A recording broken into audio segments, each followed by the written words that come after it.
street, I saw a little boy coming to me, smiling to me with a sweetness in the face. I didn't understand what he was telling me. Oh, please help me understand. My name is Sandrine. I come from Cameroon. I'm the mother of a cute 9-year-old boy called Danny. Danny was born deaf.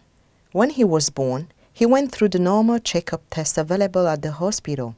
Everything was fine according to the midwife. But after some time, I started worrying about his hearing as he wasn't responding to sounds.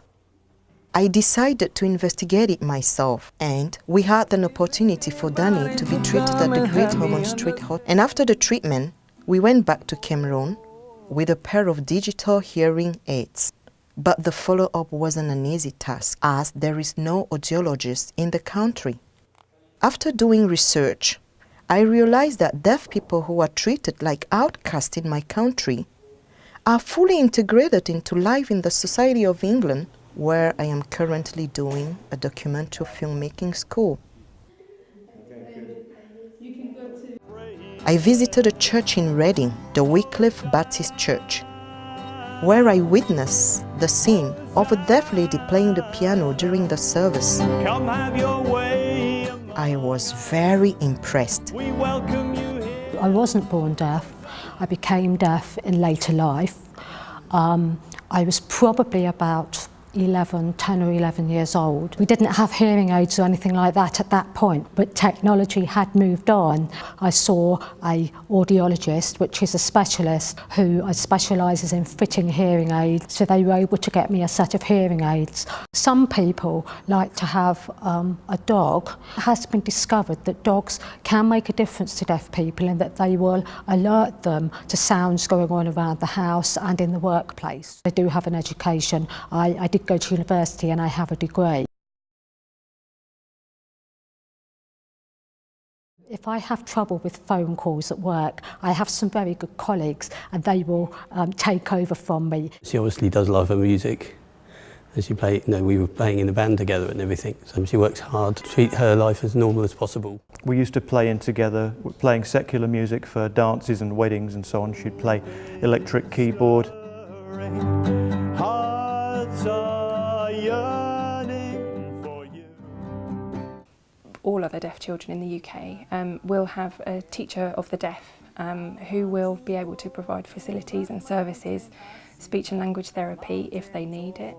If you're a deaf person and you go into the post office, there must be a loop system so that you can hear the person talking on the other side of the counter. Theatres must have subtitles, cinemas must have subtitles. It's law that if you provide a service, it must be accessible to disabled people. My journey also led me into the warm British home of the Caldwells, where I discovered another very talented deaf woman, Claire. I first met Claire at Marks and Spencer's store in Appendon, where she works as a cashier. Her warm, welcoming smile immediately put me at ease. So she went to school very early. She's always been with hearing children. She went to college. She went to Oaklands College and she had an allowance a week. We've got on a disability allowance help. She knows the value of money and she knows how to look after her money, and that she works very hard. I am proud of her because she struggled a lot through the years, being deaf all the way through. Therefore she's done a first-class job. After this short but challenging journey, my hope and quest have been positively challenged. I'm still in the middle of the journey, but it's quite exciting as it's a voyage full of discoveries and surprises. Investigating all these facilities, freedoms, options, and equal rights being implemented for all deaf people makes me question myself concerning the situation in Cameroon. How many hundreds of years would we need in order to have only some of those benefits? For how long will deaf people continue to be seen as mentally sick?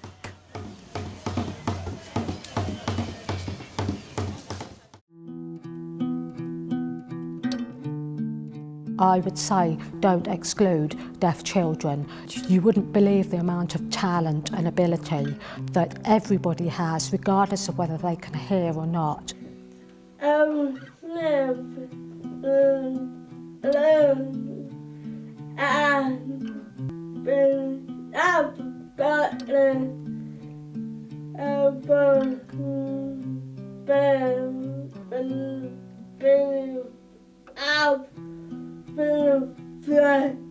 There's nothing that a deaf person can't do.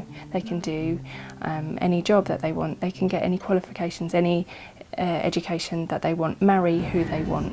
Give me the chance, give me the chance, give me the chance, give me the chance. This film is a taste of my ongoing fight for my son and others like him in Cameroon to get some basic rights such as education.